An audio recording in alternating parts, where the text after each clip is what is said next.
Հարգելի հեռուստատողներ, հեռանկարի հյուրն է ժողովրդավարական համախմբում կուսակցության վարչապետի թեկնածու Սուրեն Պետրոսյանը։ Բարև ձեզ, պարոն Պետրոսյան, շնորհակալ ենք մեզ հյուրընկալվելու համար։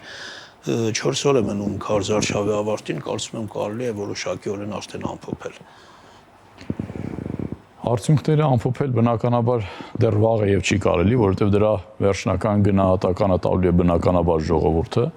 բայց կարող եմ ասել, որ բավականին հետաքրքիր տեղաշարժեր եմ նկատում հասարակության մեջ, բավականին խորքային փոփոխություններ, նախ բոլոր համայնքներում, բոլոր մարզերում, որտեղ որ մենք այցելել ենք, իսկ մենք բավականին համայնքներ ենք այցելել եւ գրեթե բոլոր մարզերում ենք եղել, անխտիր բոլորը մասնակցելու են ընտրություններին, անխտիր։ Եվ նախկինում այսպիսի մոտեցում չի եղել։ Հասարակությունը անկախ տարիքից, սեռից, սոցիալական կարգավիճակից բոլորը գիտակցում են իրենց ձայնի կարևորությունը։ Բարձր կլինի, բայց դուք ակտիվ մասսա եք, չէ՞, շփվում, երբ որ դուրսը մարդկանց հետ հանդիպում եք։ Տեսեք, ուրեմն մեր քարոզարշավը հիմնականում կառուցված չի գեղեցիկ կադրեր ստանալու համար։ Մենք շփվում ենք պայմանական ինչ-որ մի քաղաք ասենք, այդ քաղաքի տարբեր հատվածների ժողովրդի հետ, սկսած շուկայից, մինչև ամենախուլ անկյուններ, ինչքան որ հասցնում ենք։ Եվ խնդիրը լավակ կադրեր ստանալը չի, խնդիրը իրականում մարդկանց տեսնելն է, խոսելն է, հասկանալ պատկերը եւ նաեւ ներկայացնել մեր ծրագրերը։ Ոչ թե բղավելով, մեր թիվը գոչալով կողքերով անցնում ենք, այլ հետները փորձում ենք մարդկանց շփվել։ Նախկինում վստահաբար կարող եմ ասել, այդպիսի պատկեր չի եղել։ Եվ նաեւ հասարակության մեծամասնությունը ցանկանում է տեսնել նոր դերակատարներ, բայց ամենակարևորը այստեղ որն է, որ իրենց այլևս բավարար չէ նոր դերակատարը։ Նրանք ուզում են տեսնել նոր դերակատարներ, բայց ովքեր կունենան տեսլական գաղափարներ, կտան իրենց հարցերի պատասխանները ներքին քաղաքականության վերաբերյալ, արտաքին քաղաքականության վերաբերյալ։ Սա շատ կարևոր խորքային փոփոխությունների մասին է խոսում, որ ապրում է այսօր հասարակությունը, որը անպայման իր որակական դրական դրսևորում ունենալու է մոտ ժամանակներում։ Չեմ ասում 1 ամսում, 2 ամսում, բայց կարևոր է այդ փոփոխությունները այլևս սկսված են։ Իսկ ընդհանուր քարոզարշավային մթնոլորտը միջավայրը ձեզ դուր գալիս է։ Ես նկատի ունեմ այն բնորոշումները, որ որոշ քաղաքական ուժեր շփվում են շանտաժի լեզվով, սպառնալիքների լեզվով, եթե մեզ չեք ընտրում 300,000 ադրբեջանցիներ հետ կգան կամ պատերազմ կլինի կամ չգիտեմ, նման խոսույթ։ Բնականաբար ոչ, եւ մենք որևիցե կերպ, որևիցե օր անգամ 1 րոպեով անգամ նման խոսույթի մեջ չենք մտել, նման օրակարգ չենք սպասարկել։ Սա քաղաքական մշակույթի դեգրադացման ամենավերջին աստիճանն է, որտեղ ոչ թե կան գաղափարներ, ոչ թե կան մոտեցումներ, անգամ բանավեճերը միմյանց հետ վերածվում են քաղաքական առումով միմյանց ոչնչացնելու անհագ ցանկության։ Եվ ոչ թե իրականությունը վերանելու, ճշմարիտ ուղիները փնտրելու, գաղափարների բախումներ եւ այլն։ Եվ դրա ամենավառ դրսևորումը նա է կամ այս ծայրահեղ անընդունելի օրակարգերի կամ խոսույթի պատճառը նաև այն է, որ մենք այդպես էլ չունեցանք էլիտաների տրանսֆորմացիա կամ էլիտաների կերպափոխում։ Քաղաքական համակարգը, ինչպես որ կար 30-ից ավել տարիներ, գնալով դեգրադացվում է։ Նույն քաղաքական դերակատարները, նույն քաղաքական համակարգը, նույն մշակույթը, նույն վարքաբանությունը։ Եվ ամենավատը նա է, որ այս քաղաքական գործընթացների հիմքում այսօր էլ ընկած է բացառապես ռեսուրսը, ֆինանսը, իսկ ավելի պարզ ասված փողը։ Բայց կարծում եմ ոչ մի բան չի հուշում, որ հիմա նոր դա ունենալու ենք։ Կարծես թե նույն սցենարով է ամեն ինչ զարգանում։ Բնականաբար, դրա համար նաև մեր նոր դերակատարների գլխավոր խնդիրը պետք է լինի այս փոխհամաձայնեցված խմբիշխանության, այս քաղաքական համակարգի ճեղքումը։ Սա է գլխավոր խնդիրը նոր դերակատարների։ Որևիցե մեկը մեզ նոր դերակատարներին իր տեղը չի զիջելու ինքնակամ։ Այդպիսի բան չի լինելու եւ պետք էլ չի։ Նոր դերակատարները պետք է կարողանան ապացուցել իրենց կենսունակությունը։ Իրենք պետք է կարողանան ճեղքեն այս ընտրություններին պետք է կարողանան։ Սա նաեւ կարևոր փորձություն է։ Սա նաեւ կարևոր հնարավորություն է, որ նաեւ այս ընտրություններին պետք է կարողանանք առավելագույնս այդ խնդիրը լուծել։ Լավ, եկեք ձեր կուսակցության օրինակով դա հասկանանք։ Ձեր քաղաքական ուժը ձևավորվել 2021 թվականին, եթե չեմ սխալվում, փետրվարին դրան հաջորդում էր ընտրությունները 21-ի, բայց դուք չեք մասնակցել այդ ընտրություններին։ Կարող եք այսպես շատ կարճ ինչ է կարել այս 5 տարիների ընթացքում, հիմա ինչով պետք է գրավեք, գայթակղեք ընտրողին, որ գան ձեզ ձայն տան։ Դեք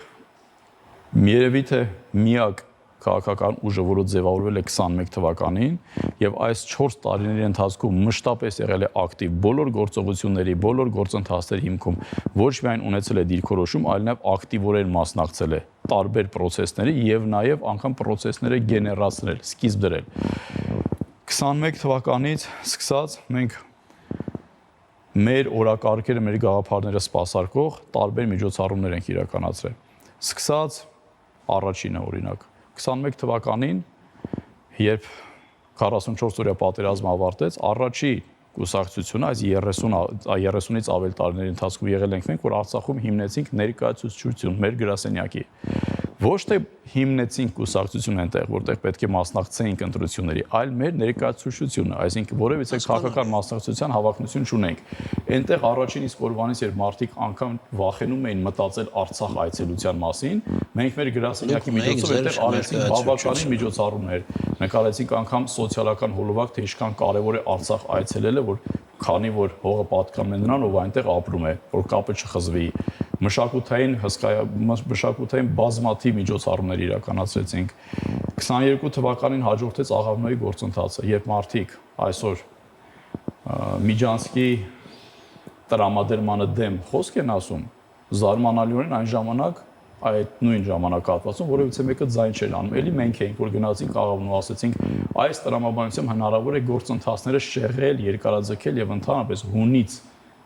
շեղել այդ գործընթացները։ Ես գետի վրա պրոցեսներն են ասում։ 2023 թվականին, երբ տեղի ունեցավ Արցախի կործանումը, հայաթափումը, էթնիկ զտումը, այդ ժամանակ կրկին մենք կազմակերպեցինք Արցախի պետական ինստիտուտների պահպանության այդ կոմիտե ասվածը, որտեղ միավորեցինք մտավորականությանը տարբեր ոլորտներից ու նաև հանդիպեցինք Արցախի ղեկավարության հետ, որտեղ նաև պետք է այդ գործընթացին զարկ տրվեր եւ այդ ինստիտուտները պահպանվեր։ Պարզ է դրանից հետո ներքին եւ արտաքին գործոնների ճնշման տակ ընդդիմության եւ իշխանության գլխավորության բնականաբար դրանք իջիկս դարձան, բայց այս որպես գործընթաց եմ ասում։ Դրանից հետո եւս 1-2-ը ասեմ։ Դրանից հետո երբ իշխանությունը բերում էր այն կործանարար օրակարգը, որ մենք կարող ենք ադրբեջանցիների հետ բարեկամություն անել եւ ամեն ինչ անցյալում է, մենք ոչ միայն գնացինք ուղղակի բամբասանքի ճանապարհով, այլ արեցինք հիմնովին մի կարևոր աշխատանք, որի մասին այսօր որևիցե մեկը չի խոսում։ Դա պետության գործառույթը պետք է լիներ 30 տարիների ընթացքում, բայց արեցինք մենք։ Ադրբեջանի միջնակարգ դպրոցի 3-ից 9-րդ դասարանի բոլոր դասագրքերը գրականության թարգմանեցինք հայերեն, բոլորը անխտիր։ Դրանց միջից հանեցինք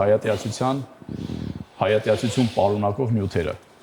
Դրանք թարգմանեցինք անգլերեն, բացահայտեցիք, որ հայատյացության ոգով են դաստիարակվում ադրբեջանցի երեխաները։ Ամբողջ սերունդ մինչ օրս կարդում է գրականության դասագրքերը, որի մեջ տեսնում է, որ հայ սպանելը դա հերոսություն է։ Հասկանալի է, հասկանալի է։ Այսպես կարող է 24 թվականի շարժումը բնականաբար ձևավորեցինք, սկսեցինք մենք Տավուշից։ Այստեղ քաղաքական դպրոց ունենք այսօր, որը որ կարող եմ վստահորեն ասել, որ լավագույնն է Հայաստանում։ Ովքեր են այնտեղ դասավանդում ակադեմիկոսներից սկսած մինչև դեսպանը։ Հասկանալի է, հայատյացության թեման շատ հետաքրքիր է, դուք կարծում եք այսօր էլ նույն ոգով է դա շարունակվում, այսինքն նույն ինտենսիվությամբ, այս վերջին 1 տարվա իրադարձությունների այդ խաղաղության պայմանագիր որոշակի այսպես հանգիստ, հանդարտ վիճակ ոչ մի կերպ չի նպաստի այդ հայատյացության ու նվազմանը։ Ոչ։ Դեք այսօր Հասկանալի է, ուրեմն դուք նաև կարծում եք, որ այս երկու երկրները երբեք պատմության ընթացքում հետագայում չեն կարողանալու միասին։ Ես երբեք այդպիսի բան չեմ ասել։ Ես ասել եմ այս պահին իրատեսական չի, տեսականորեն անգամ հնարավոր չի։ Այսինքն հետագայում գուցե ինչ-որ պահ կգա, երբ կդառնա։ Բնականաբար պատմության մեջ շատ տարբեր իրականություններ են փոխվել, թշնամի պետություններ միմյանց հետ կարողացել են հաշտապել, բայց անկյունակարային խնդիրները պետք է կարողանան հնարավորինս արդարացի լուծումներ ստանալ, սա շատ կարևոր է։ Երբ լուծումը ստացվել է օգուտ մեկ պետության միայն եւ նվաստացվել է մյուս հակառակորդ ժողովուրդը, երբեք այդտեղ խաղաղություն չի եղել։ Կամ եղել է նոր պատերազմ որոշ ժամանակ անց, կամ էլ որպես այդպեսին այդ էթնիկ միավորը ոչնչացել է կամ ուղղակի դուրս է մղվել տարածքից։ Այսինքն հիմա մենք որևէ կերպ չենք շարժվում դեպի բարեկամանալու, թեկուզ այդ հետոյի օրվա համար։ Բնականաբար ոչ, որովհետեւ բարեկամության ճանապարհին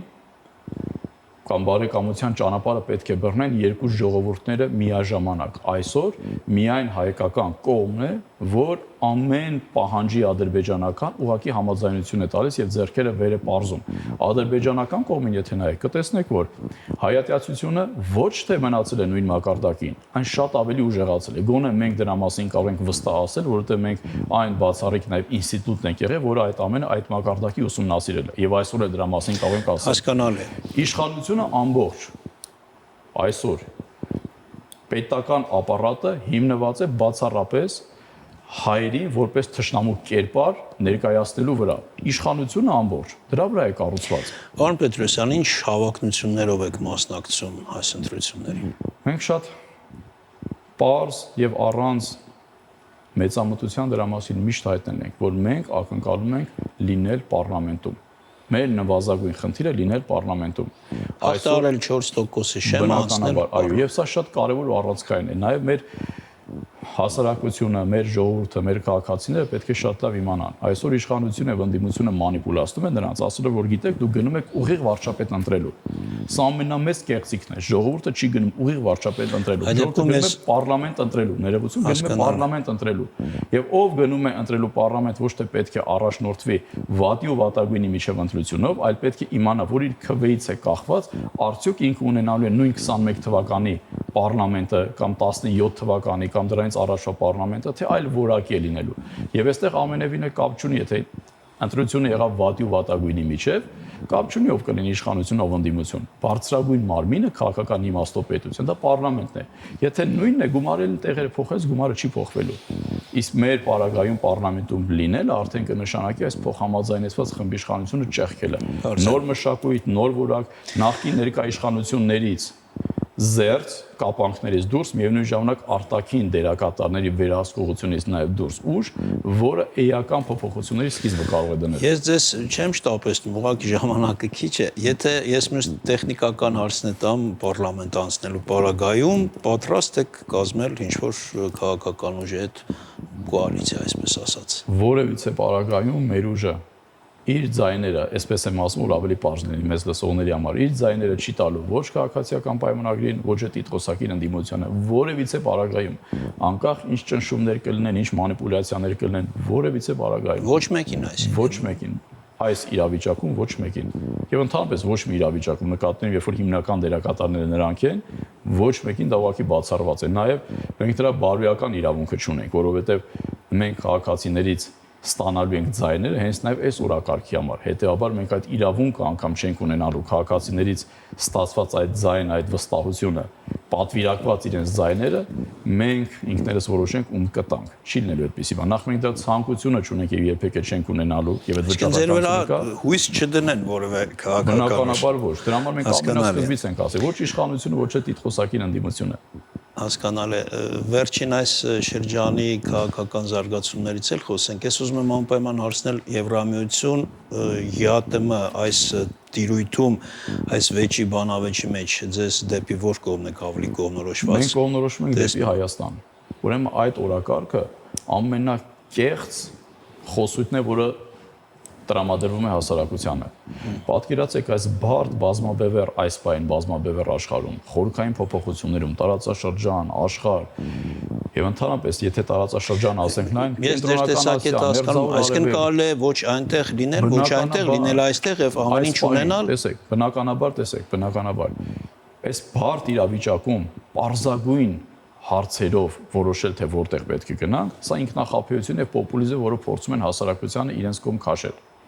Մեր խնդիրը այս բան պետք է լինի, այս турբուլենտ իրավիճակում ոչ մի կտրուկ շարժում չանել, ոչ մի, որտեղ որ կանք, այս բան պետք է մնալ։ Մենք իրավունք ունենք, մենք կախվածություն ունենք, չէ, եւ այնտեղից եւ ուզենք թե չուզենք ինչ-որ կողմնորոշում պետք է ունենանք, չէ։ Տեսեք, հենց հիմա դա եմ ասում։ Ուրեմն, մենք չպետք է լինենք ոչ հակառուս, ոչ հակարևմտյան, ոչ հակաիրանական եւ այս պահին անգամ իրավունք չունենք լինելու հակաթուրքական, սա շատ կարեւոր է։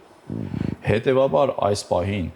հապկից դուրս գալը, մտնելը, չգիտեմ, ՆԱՏՕ-ի գործընթացը, ԵԱՏՄ-ն լքելը գնալ ԵՄ-ի ճանապարհով, սրանք պարզապես կեղծ օրակարգեր են, որովհետև այն մարդիկ, ովքեր որ սրա մասին խոսում են, ես համոզված եմ անգամ, եթե հնարավորություն լինի նաև սիրով կբանավիճենք, անգամ լավ չեն պատկերացնում ինչա ԵԱՏՄ-ն, ինչա ընդհանրապես ՀԱՊԿ-ն, ինչա ՆԱՏՕ-ն, ինչա ԵՄ-ն ընդհանրապես։ Եվ այս պահին կրկնում եմ կտրուկ շարժումներ անելը մեր համար հղի է լրջագույն խնդիրներ։ Եվ սա ամենևին չի նշանակում ռուսական կողմի հետ ունենալ հպատակային հարաբերություններ։ Ես առաջինը հենց ես եմ դրան միշտ դեմ եղել, որտեղ մեր հարաբերությունները ռուսական կողմի հետ միշտ եղել են հպատակային, միշտ։ Եվ մենք միշտ փնտրել ենք մեզ համար տեր։ Բայց գտնում ենք, որ այս վերջնորեն հատկապես Ռուսաստանը կարծես թե Հայաստանից սկսել է նորից տնտեսական սպառնալիքների լեզվով խոսել։ Այո, բնականաբար դա որևիցե կերպ ընդունելի չի կարող լինել, որևիցե կերպ, բայց այսօր ամբողջ աշխարհն է տրամաբանության մեջ, դա իհարկե չի արդարացնում իրենց։ Մեր գլխավոր խնդիրը նա է, որ մենք այդպես էլ խաղի կանոնները չկարողացանք ճանաչել։ Մենք գերտերություններին նայում ենք բարեկամ թշնամի տրամաբանության շրջանակներում։ Քաղաքականության մեջ չկան բարեկամներ, կան բացարձակ շահեր, ուրիշ ոչ մի բան։ Եվ հենց սա էլ ամբողջ խնդիրը։ Նույն տրամաբանությամբ Ռուսաստան-Ուկրաինա հարաբերությունները։ Բայց Հայաստանը չի փորձում թշնամանալ Ռուսաստանի հետ։ Հայաստանը այսօրվա իշխանությունները կարծես թե փորձում են բարեկամ լինել եւ այն կողմի հետ եւ այն կողմի հետ։ Ես այդպես չի ասել, ոչ թե չի փորձում թշնամանալ Հայաստանի Հանրապետության քաղաքականությունը, որը ոչ մի բանի մասին է, խնդիրները ստեղծում եւ ստեղծել ոչ միայն ռուսական կողմի հետ հարաբերություններում, այլ նաեւ արևմուտքի հետ հարաբերություններում։ Թեպետ սրա մասին չեն խոսում, Իրանի հետ հարաբերություններում։ Մերձավոր Արևելքի, որ թվում է թե մենք որևիցե կապ չունենք Մերձավոր Արևելքի հետ, բայց անգամ այդտեղ ունենք խնդիրներ, բայց մենք այդտեղ նաեւ կարևոր դերակատար ենք։ Մեր քաղաքականության հետևանքով մենք ունենք բոլորի հետ լրջագույն խնդիրներ։ Եվ եթե ինչ-որ մեկը կարծում որ այդ խնդիրները միայն այս բան Ռուսաստանի հետ են, սխալվում է։ Թեկուզ ճշտումները ռուսական կողմից են։ Շնորհակալություն եւ այս վերջին օրերին շատ շարքվող թեմաներից էր զորահանդեսը։ Հիմա ըստ ձեզ այն նախընտրական շոու էր, թե սա բանակում արված աշխատանքների վերաբերյալ ինչ որ մասով հաշվետվություն էր, որ նաեւ էմոցիոնալ ֆոն ուներ։ Ես չեմ կարծում, որ դա ինչ որ կերպով հաշվետվություն էր։ Իմ համար դա ավելի շատ նախընտրական քարոզարշավի մի մաս էր, որովհետեւ ես այն համոզմունքն ունեմ, որ սպառազինությունը պետք է պետությանը այն ժամանակ, երբ որ նա ունի այն կիրառելու կամք կամ այն ունի ինչ-որ ձևով նպատակ։ Անկախ նրանից դուք ունենաք աշխարհի ամենալավ սպառազինությունը, թե մի բան էլ ավելի լավը, եթե դուք նպատակ չունեք որպես պետություն եւ կամք չունեք անգամ պաշտպանվելու, սպառազինությունը ձեր համար ոչ մի բան է։ Այս ամբողջ գործընթացի ժամանակ տարիների ընթացքում, վերջի մի քանի տարիների ընթացքում զորահանդեսի ժամանակ դժվար էր կամքը ցույց տալ, բայց գոնե սպառազինությունը ցույց տրվեց։ Կամքը այդպես ցույց չեն, կամքը այս ժամանակահատվածում են ցույց տալիս։ Հայաստանի Հանրապետությունը այսօր, դա ես էմոցիոնալ հայտարարություն չեմ անում, փաստացի իր արտաքին քաղաքականությունը եւ անվտանգությունը պատվիրակել է Ադրբեջանին։ Չէ կարող մատնանշել մի գործընթաց, մի ուղղություն, մի վեկտոր, որտեղ Հայաստանը իր արտաքին քաղաքականությունը չի համադրում Ադրբեջանի արտաքին քաղաքականության հետ։ Եվ չէ կարող մի կոմպոնենտ նշել, որ օրինակ Ադրբեջանը պահանջել է կամ մի պահանջ եւ Հայաստանից դա չի ստացել։ Շնորհակալություն հետաքրքիր զրույցի համար, մեր ժամանակը սպառվեց։ Ես ձեզ եւ ձեր քաղաքական թիմին հաջողություններ եմ ցանկանում հունիսի 7-ին, այսքան հարգելի հեռուստատողներ, մեր հյուրն էր ժողովրդավարական համախմբում կուսակցության վարչապետի տեխնացու Սուրեն Պետրոսյանը։